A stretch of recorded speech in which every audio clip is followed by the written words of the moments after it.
Awesome.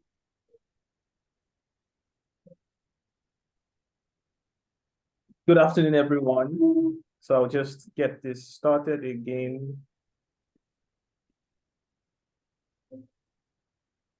Good afternoon, everyone. Welcome to the November edition of the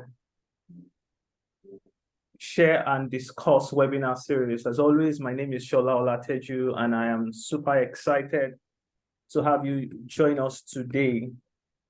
Today, we have an interesting conversation before us, and it promises to be an exciting conversation. But before we get started, as it's become customary, would love to know where everyone is joining from. So please, if you do not mind, please in the chat, just would love to know you drop right where you're connecting from, and also perhaps the subject or the discipline that you teach. So the location you're joining from and the country you teach, and we'll just run through some housekeeping rules, and we will introduce our speaker. Again, my name is Shola, and this program is brought to you from the PhET Interactive Simulation Project at the University of Colorado Boulder in the United States, and it's in partnership with the MasterCard Foundation. Each month, on the third Wednesday specifically, we bring in seasoned speakers and practitioners with extensive knowledge and experience around the use of technology in education as it concerns maths and science teaching and learning on the continent. And we learn from their experiences or research that they've carried out, some of the things that we can, of course, consider as models and examples that can transform our classroom. And today we're going to be looking at an interesting conversation around supporting teachers, especially within rural context, where, of course, it provides unique opportunities as well as constraints. For housekeeping rules, so I'll just run through this quickly. Like I mentioned, it happens every third Wednesday, and this is what the time breakdown looks like. And this session is recorded and is made available for, of course, people who might not be able to join us live now, but are able to catch up at their convenience. So this recording, as well as past recordings, will be posted and shared in the playlist on YouTube. So, of course, you can catch up on this recording as well as recordings from past sessions from the playlist on YouTube. And once you go to YouTube, you can search for PhET Interactive Sims, and it will take you directly to the page. And while the session is on, we've provided time for question and answers. So while this presentation is on, or while our speaker today is making a presentation, we will not be able to take questions. So we advise that you use the question and answer feature here on Zoom to drop your questions, so just write in the chat. And once the presentation is done, we will open the floor up for you to ask directly if you so wish, or we will read all the questions that have been shared into the chat. If you're connecting from YouTube, from Facebook as well, please write in the comments section, and members of the team, my colleagues, will be listening out for that and then bringing it to the attention of today's speakers. And finally, I would like to invite everyone who is not part of the community on Facebook yet. We have a growing community of amazing educators, of course, who understand and use PhET in their classroom on Facebook, where you can ask questions, get support, but most importantly, stay up to date on news and events concerning PhET simulations within the continent. So without further ado, I have the pleasure of introducing today's speaker. Today, we have the honor of welcoming Jeannette Nyirahagenimana. I took time to pronounce that. I hope I got that right. Jeannette is laughing. I'm sure she'll take time to correct me if I did. Jeannette is a doctorate student of physics education at the University of Rwanda College of Education, which is affiliated with the African Center of Innovative Teaching and Learning, Math and Science, ACITLMS. She's also an active member of the Rwandan Association for Women in Math, in Science and Engineering, and Fawe Rwanda. She's dedicated herself to various education initiatives and conduct outreach activities across education levels while mentoring female students and educators, emphasizing the significance of lifelong learning in science and mathematics. She also currently in her role as the pedagogical lead at the African Initiative for Maths AIMS.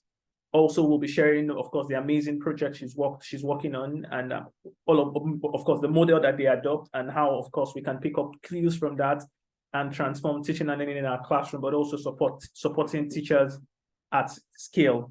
So I'm going to hand the mic over to Jeannette now, and she can take it away. But before then, I think this is a good time to share your video, right, Jeannette? Yes, yes. Okay, so I'm going to just head over to the video. If you don't mind, I will take a second, share the video, and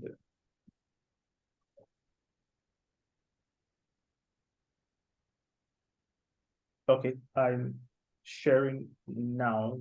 So share sound and then share video.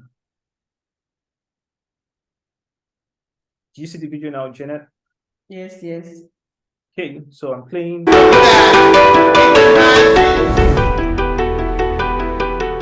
In 2018, the African Institute for Mathematical Sciences Teacher Training Program, TTP, began its journey in Rwanda, supported by MasterCard Foundation, with the ambitious goal of improving learning outcomes in mathematics and science for secondary school students.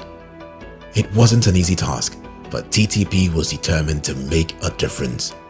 Working across 14 districts, TTP adopted a transformative approach that put teachers at the core of the program implementation. The program is built on 4 key pillars. The first pillar focused on the training of teachers, where TTP trained over 4,900 teachers, with 33% of them being women, in various pedagogical approaches and practical skills in mathematics and science. The program trained and certified 3,563 teachers, with 32% of them being women, in ICT. The program also addresses the issue of stereotypes that discourage girls from pursuing mathematics and science subjects. The second pillar concentrated on providing learning materials, resources, and ICT support. TTP established 14 smart classrooms in 14 districts and 2 multifunctional smart classrooms at the University of Rwanda College of Education. TTP also delivered 135 science kits to schools, with an additional 65 to be distributed during the second academic term in 2023. The third pillar focused on outreach and public engagement. TTP directly reached 276,323 students, with 60% of them being girls. The program's outreach efforts indirectly reached 470,000 students through the teacher training and other outreach activities.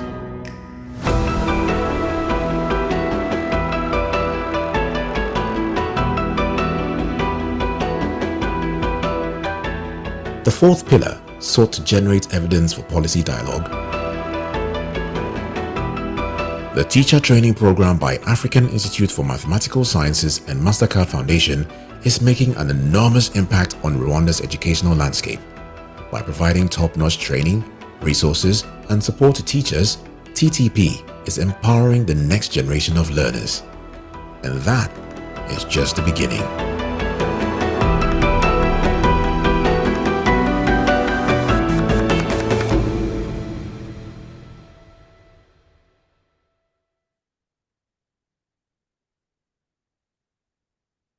Thanks, Jeannette. I'll stop sharing now. If you don't mind, you can share your screen. You can share your screen and we'll be on our way.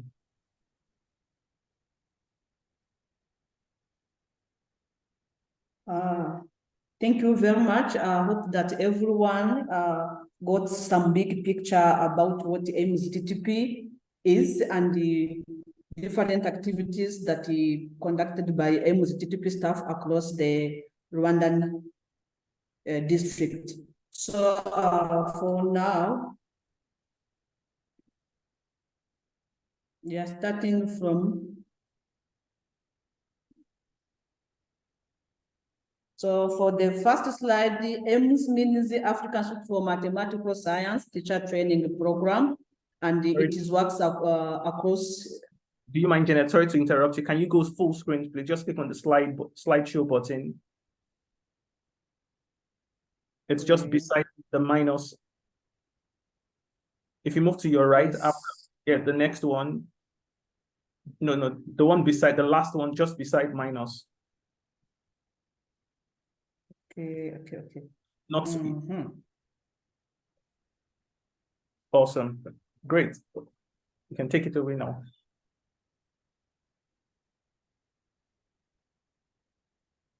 You can use the arrows. But I want the. You can use the arrows on the computer. Just the up, down, left, and right arrow will take you back, or up and down. Okay, so AIMS Rwanda stands for African Institute for Mathematical Science in teacher training program in Rwanda, and it works across 5 countries in Africa, and their main purpose is to train teachers, STEM teachers, on how they can teach science and mathematics in effective way.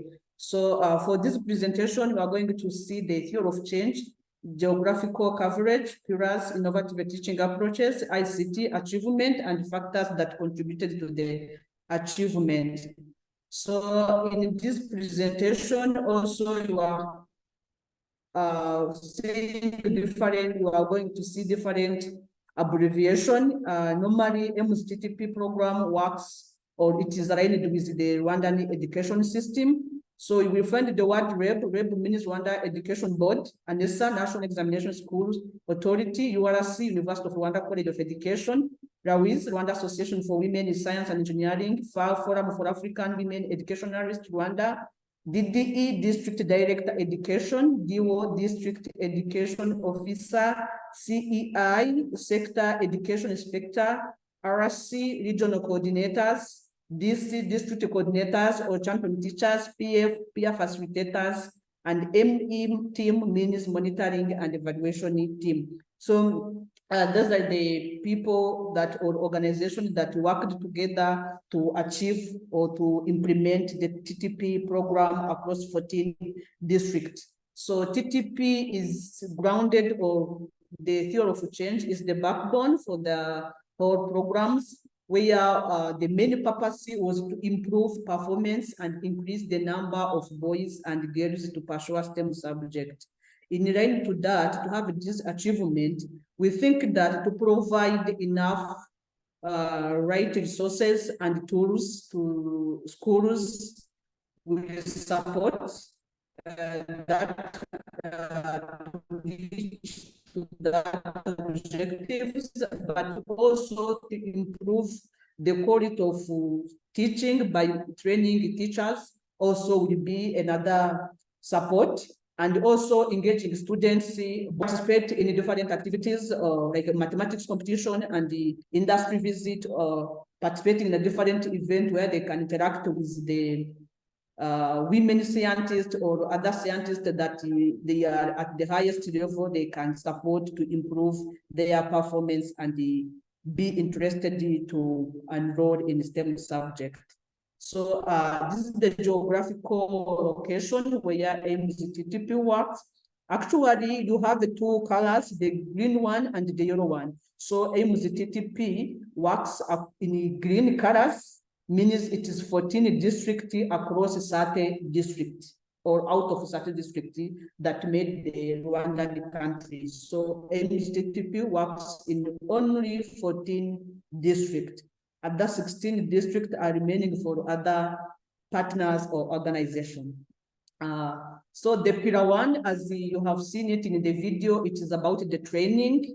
And in this training, the purpose was to improve the performance of girls and boys in mathematics and science, and also increase their the understanding of gender equality, equity, and inclusion, and whereas to apply gender-sensitive teaching method for math and sciences. Then on regarding to the training, so we have 308 facilitators that were trained across 14 districts.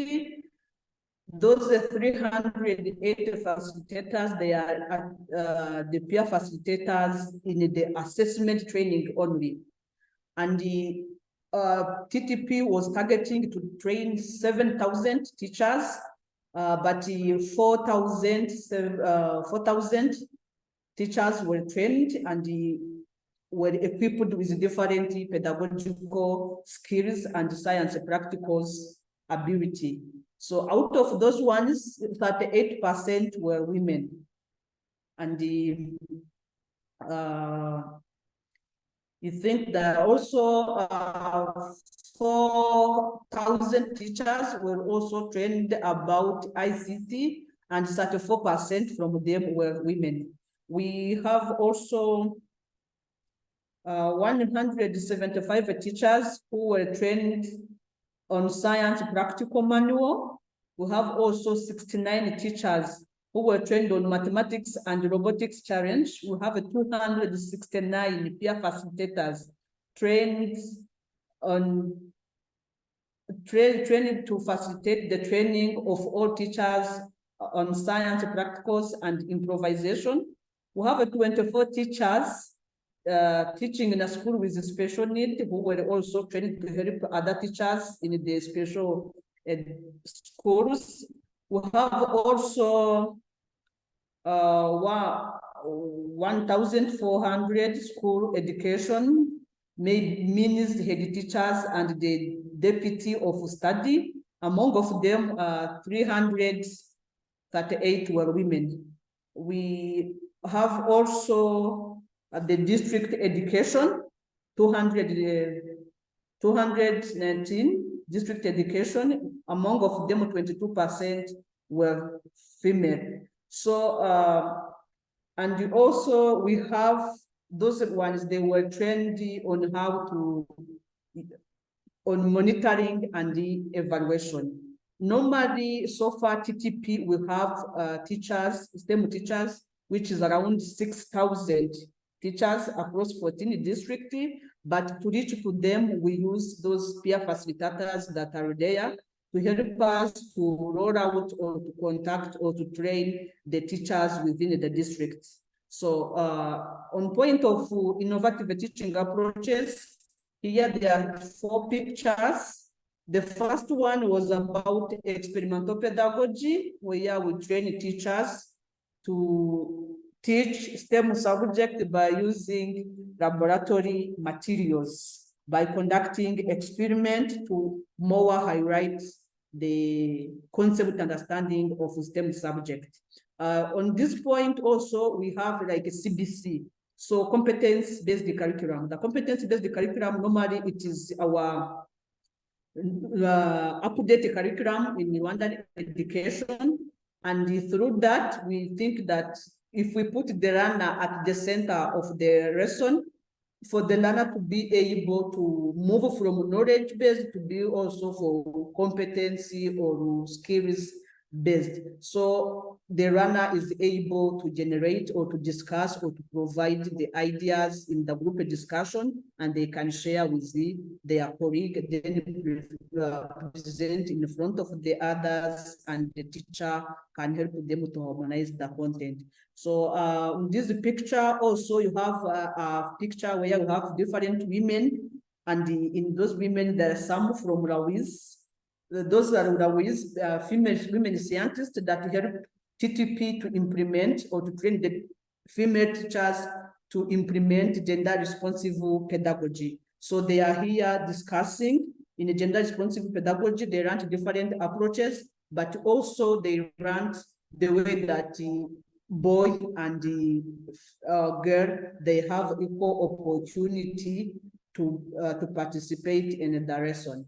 From here, we see also another picture. We are representing a peer learning. Normally in our training, we use peer learning approach, where those peer facilitators help other teachers within the district and monitor them, where the other teachers, the fellow teachers, are able to express their problems or seek their the support in all training activities. Another one is about inquiry-based teaching and the learning, where we help the teachers to use the 5E's instructional model for engage, explore, explain, elaborate, and evaluate. That's what you call 5E's. And then on the other picture, you see the teachers that now are targeting to make an electromagnetic. Here, it is also the way that we help the teachers to use improvisation approach. Normally, on those approaches, as the Rwanda is composed, most of the schools are located in a rural area. We tried to see which approach that can fit all schools. And we have identified that different schools, they may use improvisation, they may use standardized laboratory materials. Where there is no laboratory materials, they can use improvisation. Where there is no improvisation or there is no standardized laboratory materials, they can use ICT, like videos or simulation, to help the learners to highlight or to understand the concept of science and mathematics. So far, in the pillar 2, which is learning materials and resources, MZTTP have provided 14 smart classroom, means 1 smart classroom per district, and 2 smart classroom at University of Rwanda College of Education. So that is an example for the picture 1, that where the learners, they are really in the smart classroom and they are running well. So we have also the MZTTP also has contributed in providing a science kit. Science kit means like a small laboratory where you have both chemistry, biology, and physics materials to the school. So in the 14 districts, 100 kits, it is one kit to each one school in a sector. So 200 schools, 200 science kits were delivered to the school. And also they have provided 3 STEM backpacks to 3 schools.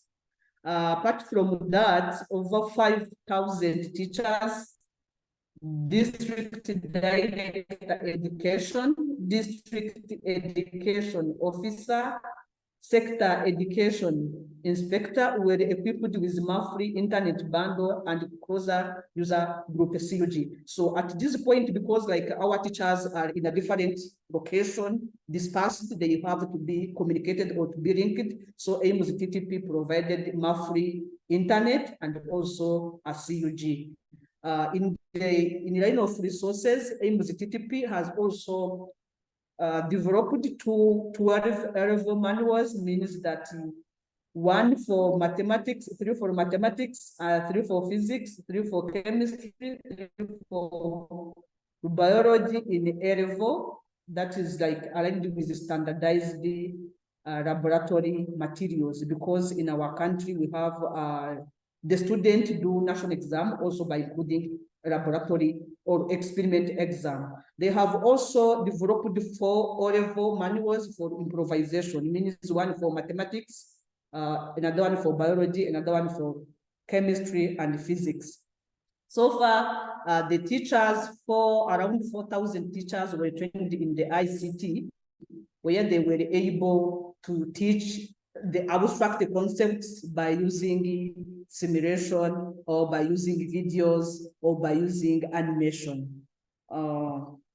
So far, as the main point for the MZTTP was to improve performance of runners or to improve the enrollment for boys and girls, and also to overcome the gender gap. So based on the statistical data obtained from the current research conducted on the implementation of MZTTP, we realized that beyond 8% of teachers from MZTTP use and apply gender responsible pedagogy in their classroom, and also 81% they are able to use internet, 73% they are confident in using or integrating with the ICT. 76% could effectively use interactive whiteboard and digital projectors. Those are the one that is included in the smart classroom, and 77% could create a lesson plan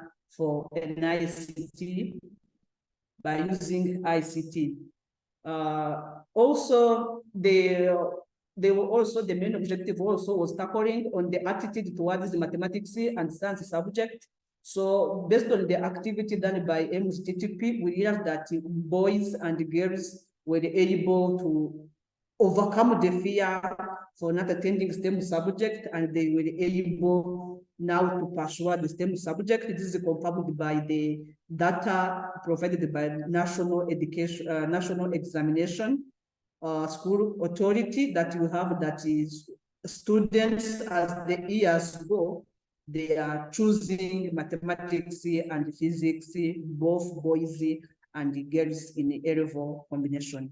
And they also have found that for teachers, confidence towards to teach mathematics and physics, they were improved. 82% shows the improved teachers' attitude towards teaching mathematics and science, and 8% of trained educators, they improved their confidence to conduct experiment in their teaching classes. So you may ask yourself how now TTP reached to those achievements or to those objectives that they have planned. So the first one was that the aim of the TTP activities was running with the STEM education and also Rwandan education context, and there were effective communication from government level to the school level. There were also the involvement of REB, NESA, URC, FAO, RAWIS in different activities of aims TTP. There were also the group WhatsApp from school level towards the government level. We had also another motivation for teachers, scholarship and teacher award per year. And also in the different activities, those of our outreach, we have different events where we motivate teachers and runners to be aware about the STEM subject. We had also the involvement of teachers on all activities related to the training, and also students and parents are involved in some activities. Communication in the TTP was from the school level towards the government level, not from the government level to the school level. It was from the bottom to the top. Another one is also the aim of the TTP during the training, provide the stationaries and refreshments by each training center so that the trainees, they feel comfortable to participate in the training. Also, they provide the transport and the lunch for each participant, and also TTP as the gender is the focal is the rent. They provide also extra support to female teachers that they have kids which is under 2 years. They are allowed to come to attend the training and with the babysitter, and the AIMS TTP provide all support to the female teacher and their kids, even the babysitter. So not only that, also AIMS TTP program was also focusing on cost effective, where we mostly use venue where the school for the training, and the master trainer that we had, or the trainers that help us to conduct the training at the district level, were the teachers that called the peer facilitators, who firstly exposed on different training, like 1 week for the training on some content, and then after we roll out the training at the district level. Thank you. So it is time for the question, if you have it, and some different feedback from what you have seen from the video up to the presentation of the slides. Thank you so much for this opportunity. Thanks a lot, Jeannette, for sharing about the amazing project and, of course, the amazing work we are doing with teachers across the many districts, more than half of the districts in Rwanda as well. So if you're joining, I'm sure you would have questions. This is a good time to drop your questions in the question and answer, of course, box here on Zoom, or just drop it in the chat. And we're going to read them out. And if you would prefer to speak or just share directly, you can raise your virtual hand, and of course, we'll allow you on mute, and you can ask your questions directly. If you don't mind, Jeannette, can you, I was going to say back step to like the very, where you had the pillars. Can we go to the pillars first and then come back to the last page? Yes. Normally, our pillars there are 4 pillars. The first one was for training. The second one was the running resources. The third one was the outreach activity, and the other one was the public engagement. Yeah, can you go back to that slide, please, so that especially those who just joining us, they have a clear sense of, so they don't miss out. This is the view of the district. The first pillar was about the training. Can you go back to the image, not the details now, sorry. Image?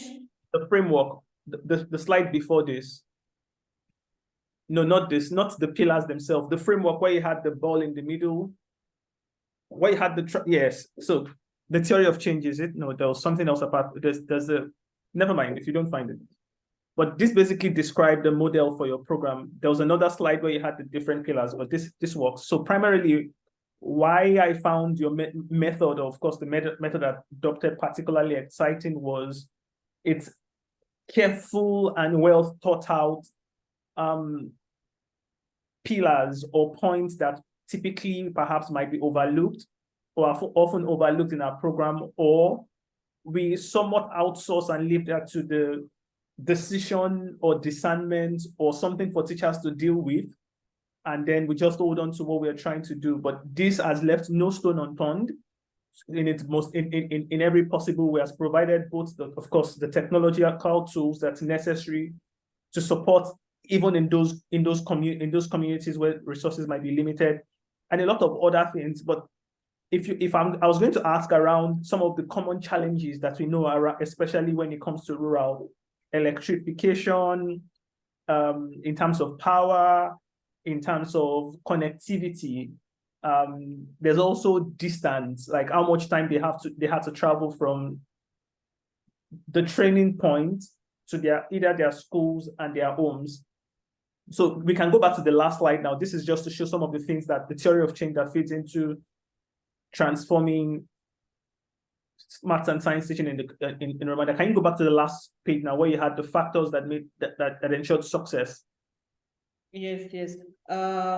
Yeah, there are some challenges based on the geographical location of the school of Rwanda, where the schools are located, and also where the training center are located. So the way that AIMS-TTP used, like, to make sure that, okay, the first one, the uniqueness of the AIMS-TTP was the only project in Rwanda which is able to work full in a rural area or in a rural school. Because like most of the schools that we had in our data, they are from rural area. So we have like less schools in the urban area, but the most schools are located in rural area. So, and the way to reach to those schools, it is difficult. But due to the different channel of communication that AIMS-TTP used, we were able to arrive to the schools. In which way? So as we have the program that each teacher who is joining the TTP, the 14 district, one of the 14 district is eligible to attend the AIMS training. Normally, when like a new teacher is coming from like the university or from another district, which is non-elite district, reaching to our district, automatically on that school, there is a teacher who is the head of the department in STEM subject is immediately recording the data or take the identification for that teacher and submit it to the sector coordinator. And when the sector coordinator get that information, she or he collects all information in the sector for the new teachers that joining those 14 districts and submit it to the district coordinator. Then district coordinator harmonize or combine the data for the whole teachers joining, the new teachers who join that district, and submit it to the regional coordinator. And the regional coordinator combine the data from those 3 or 4 districts and submit it to the AMZ staff who is in charge of this. And then after, we have like a database where we have like a teacher from a school up to the regional level, and we submit it again to head teacher to confirm if that teacher, Jeannette, is really the math teacher of school A, where the head teacher is in charge of that school or in charge of that teacher. So now we really know that the teachers that we have, really they are from STEM scope. And then when you have like that database where we have all teachers, we send it to the district director of education and the district education officer to confirm if really the database that we have is the same as that they have in their district level. Then after having that confirmation, we really know that the teacher that you have is in that district, in that school, because you have a confirmation for the head teacher and also the local educational authority in the district. And then if we want like to organize any activity, we give like the teachers full participation to show us where they have the problem. Then we started to see how to approach them and solve that problem. And when we want to get like the permission, we request the Rwanda Education Board to invite the teachers to attend our training. So the teachers and the local education authority get an opportunity or knows our activity from the channel of REB or NESA. And then they move from the REB for communicating up to the school level and they attend. So at this point, to make sure that the teachers from your area, they are able. But to reach to that point, AMZTTP always providing monthly internet and also communication, free communication. So that monthly internet allows each teacher, even in a rural area, to be aware that there is an activity which is like loading, they will always be updated. And we have this different WhatsApp group, and per each WhatsApp group, there is a staff member in each district. There is a WhatsApp group per school, per sector, per district. And also you have a WhatsApp group for champion teachers. So now for each WhatsApp group per district, there is a staff member who is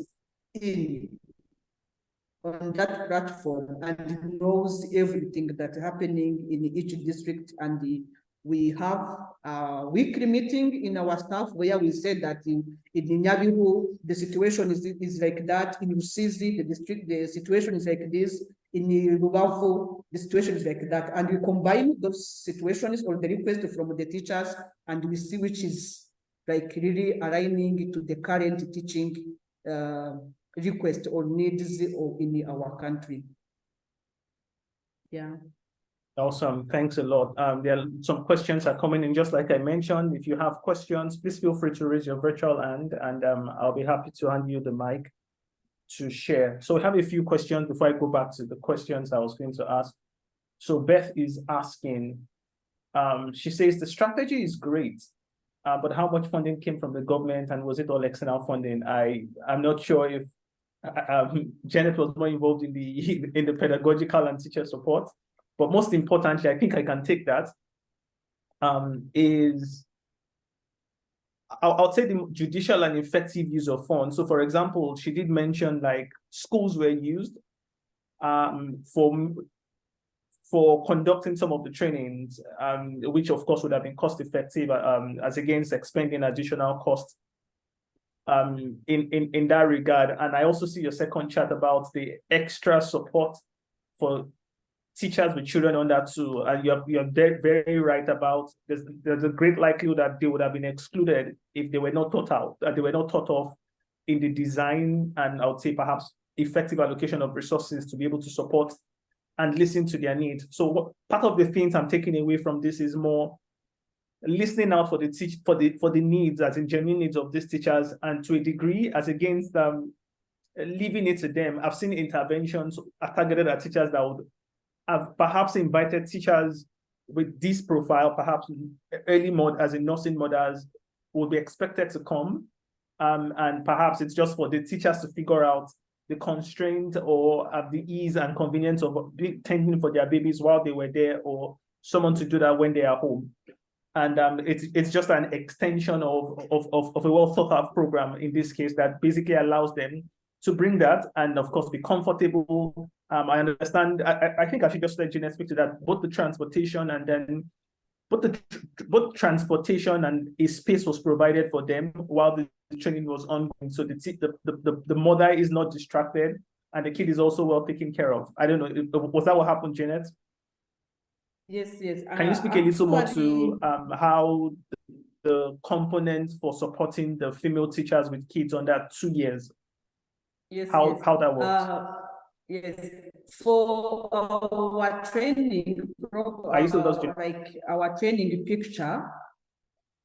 Yes, for our training picture, we know that female, they are also, even if they have a kid, but they also attend the class for teaching. So they can't say that they're not going to the class. So to help them, for all teachers, we provide transport according to the area where they came from towards the training center. If it is from like a sector to sector, there is a transport rate that we had.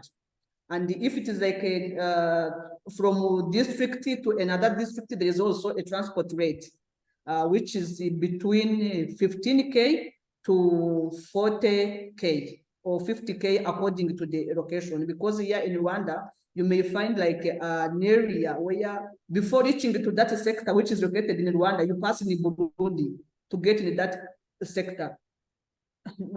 For example, you don't know where there is like a Nyungwe forest, but before reaching to Bweyeye sector, which is located behind the Nyungwe forest, instead of like traveling in the forest, you have to pass in Burundi, in the other country, to reach Bweyeye. So from that people, from that area, they came and they provide like the transport by considering those circumstances or that trajectory. And also they are allowed to have like some nights. If they came from the training center and it is the training ends maybe at 2 p.m. or 3 p.m. and it's difficult for them to get the public transport, return back to their home, the AIMS TTP paid the night, 2 or 3 nights for them according to the length of the training. Now coming to the evening lunch and dinner. Now coming to the female that have like the small kids, they are allowed to attend the training as other teachers and to come with the kid and to come with the babysitter. So in the school, because I said that we use the school, we can use like 5 rooms, and we have also 2 rooms where the babysitters may remain with the kids. And in that point, the babysitter is AIMS TTP provide the support for the transport for the babysitter, the lunch, the dinner, if there is a night, or also pay the night, and also provide some extra money for the kid, the small kid, if they will need like a milk in the night or they will need some fruits. So that extra money is added to the normal money that the other teachers got. So that's the extra support that they provide. Even like those female teachers, they feel like at home because they get like the same as others. They get like the support for the kid. They get also the support for the babysitter. Yeah, that is like the extra support that you provide for those people, for those female. Also, they are included. They are eligible to attend the training, being concentrated without thinking about that.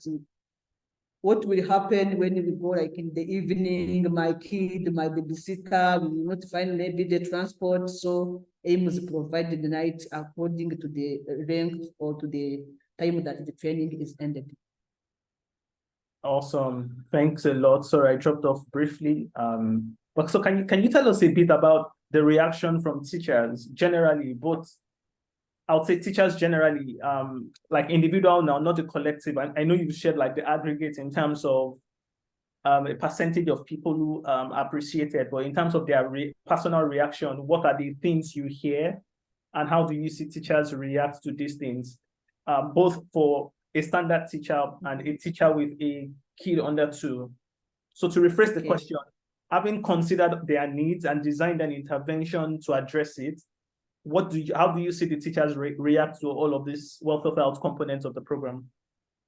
Okay, so in terms of their teaching ability, all of them, they confirmed that they have improved their teaching practices, and based on the internet and the communication that provided by AMZ and also group WhatsApp, the teachers said that they are able to do the small research, or if they meet like some challenges, they are able to post the question on the WhatsApp and the other teachers may support.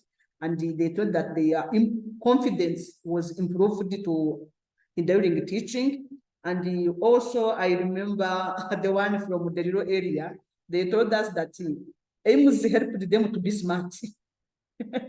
And once they said that to be smart, this is because even with like AIMS TTP provided the transport and the ranch, so it is somehow bigger compared to the one that they will use. For example, they can use maybe transport maybe for 20K, but AIMS TTP may provide 50 or 40K. So that extra money helps them also to solve other family issues or family problems. And when it comes to invite them to the training, no one is missing. If you may see their attendance list, you find that no one is missing except on Saturday where some Adventists will not attend, but for others, they always present because also the teachers from excellent school meet also with the teachers from rural school or from day school, and they interact.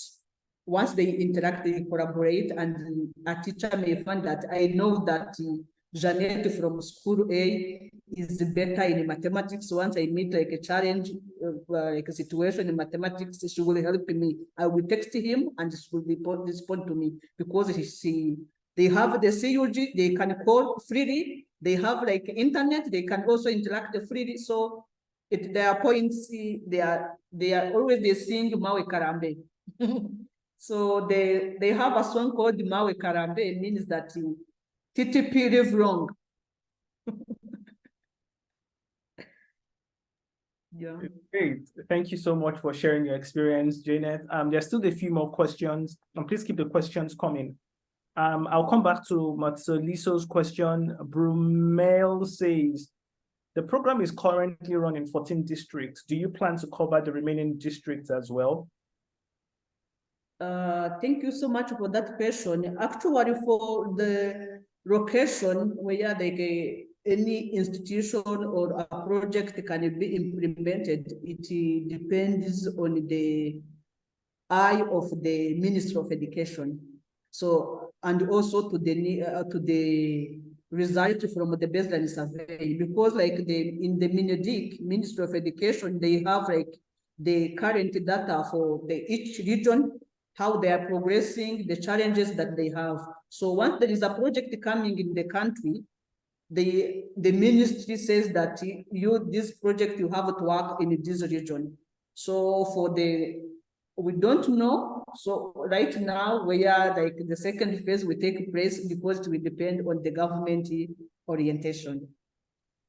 Okay, great. But just to have a layout to it, like does it I understand the other districts are not excluded, and there are also interventions for teachers in there. Most of those schools, most of those other regions are in the rural communities, right? The teachers in those places, are they getting trained as well? Yes. Yes, I said that like the training at district level, we use their schools. And in the district, you have a 2 training center, one for chemistry, biology, and another one for mathematics and physics. And those schools, they have to be located in that rural area where the teachers are able to reach. Just to buttress the point a little more, what I had said was more, AIMS TTP is currently working in 14 districts. There are more districts that AIMS is not currently working. My understanding is teachers in those other districts are also being trained, but it is not under the purview of AIMS TTP, right? Someone else is training teachers in other districts. Yes. So in Rwanda, we have also another project that is called VVOB in partnership with the REB and University of Rwanda College of Education. Also, they are training the teachers in the other districts. In the other districts, okay, great.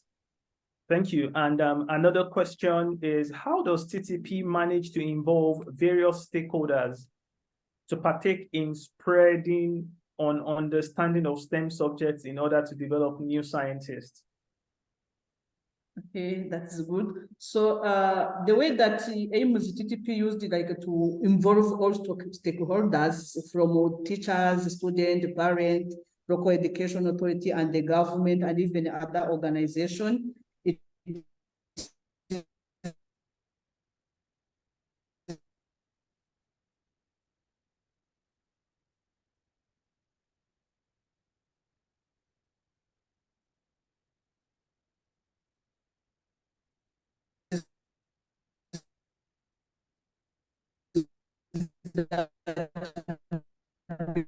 Before starting, there was like 2 months for awareness to make sure that every corner, each region, each district education officer going to work in his district or her district, especially in mathematics and science. And then after that, the training that the AIMS TTP conduct, the main person that we use to come and also to oversee what the AIMS TTP did in their district. And for the parents, because in the outreach activity, we mostly work with the students and the parent, because if you want to remain with a student with 1 week, like during the math camp in a whole day, you have to make sure that the parent, they are aware that the learner is in that area, also having effective communication. So we have the contact for the parent from teacher, school, head teacher and parent. We have also another platform for International Day for Women in Science or to industry visit. We invite the parents, some parents also to attend to oversee what their learners are running. So that's the way that the parent and the other stakeholders are involved. But for Louise and FAO, when you want to go to the school to inspire young girls and boys to know what is happening in science, we invite those women scientists or FAO to mobilize or to encourage girls to pursue STEM subjects. So we use those role models towards the schools to make sure that the others are upgrading, and also boosting the mindset for female teachers, also to help the learners to be encouraged to participate in STEM subjects. Okay, great. Thank you so much for all the questions. We're approaching the end of today's session. And as always, if you are not already a member of the community on Facebook, I would encourage you to join. I'm sure you'd find Jeannette as well as past speakers or also members of the PhET team in the community that you can interact directly with, or just post questions and someone in the group will definitely be able to connect or answer questions you might have. So 2 more questions that are yet to be answered before we leave is, what's the electricity and access situation in those rural communities like? So how do you intend to solve the problem of electricity and accessing internet? Okay. Is the power in those communities? Thank you so much. Go ahead. No, not all, not all, but the way that we had, in all schools that you have here in Rwanda, most of them, they have electricity, and the government of Rwanda Rwanda Education Board provided the internet to the school. So if they have like the internet for the school, that internet is for school and also for the community around the school. So once those people, they are here in a rural area, they may use electricity if they have it. If not, they can use the solar. Okay, great. So there's access to both power and connectivity, even in rural communities, in many parts of the rural communities in Rwanda. And last question, Maria is asking, I understand you've introduced some of the teachers use PhET. So how the use of PhET, okay, the question is how the use of PhET seem on the field is vital, as you said. Is the use of PhET I'm not sure I got that question, but I'm just asking you. So tell us a bit about your experience introducing these teachers to PhET. What's the attitude? Are they taking it on? Do they have access? Just tell us about your experience using PhET. It's exciting how much access and all of this provides. But yeah, we'd love to hear from you. Yes, thank you. So let me start from the point for approaches that we used. So as we are in a rural area where we don't have like laboratory materials, we train teachers to use improvisation. And when we come where there is laboratory materials, we use those science kits where they have. And in the other area, those manuals that we have developed, it is where we find that also there is some concepts in science where you are not able to teach by using improvisation, but also by not using also standardized materials. And the teachers were trained on how to use the ICT, but they were not aware about the simulation or about the videos. They can use like a video, but to selecting it was like somehow complicated because what you have run in the ICT, it was not really matching with the PhET simulation. But now when it comes where I see that in the curriculum and also in the manual, we have to use also PhET simulation. I tried to help my staff, my staff colleague, to get some points about introduction to PhET. And when you go to the field for the training, we helped them also to open or to be exposed on the introduction to PhET. So what is happening now? So the teacher, they were very excited finding other things that they didn't even teach in the previous, like a term or previous lesson while they are there. So they were like very, very excited and saying that even this one are located here, even like the green gases are there, even those videos, those simulations are there. So they have like more talks and very happy, smiling. And when we see them like teaching, they said that now we are going to teach STEM subject effectively. There's nothing which is now going like to handle our teaching process because we are able to even to teach but those abstract concepts with confidence. Awesome. Thank you so much. We can go on and on about, of course, all of the components of this Wealth of Health program, but we have to draw the curtain here. It's been exciting to have you share with us, Jeannette, the strands and components of the program. We've learned a lot, and I'm particularly excited about taking a lot of the learnings and, of course, implementing and borrowing from that in supporting teachers, especially in the rural communities. I'd like to thank everyone who has taken time to join us today. We hope you found it as insightful and useful as much as we did. We look forward to having you again next month, which is the final session of this year. It promises to be insightful as well. We have an interesting topic for learners with special needs. So we hope you join us so that you don't miss out. So until then, have a pleasant evening and bye for now. Thank you, Jeannette. I'll see you again soon. Thank you. Bye. Bye.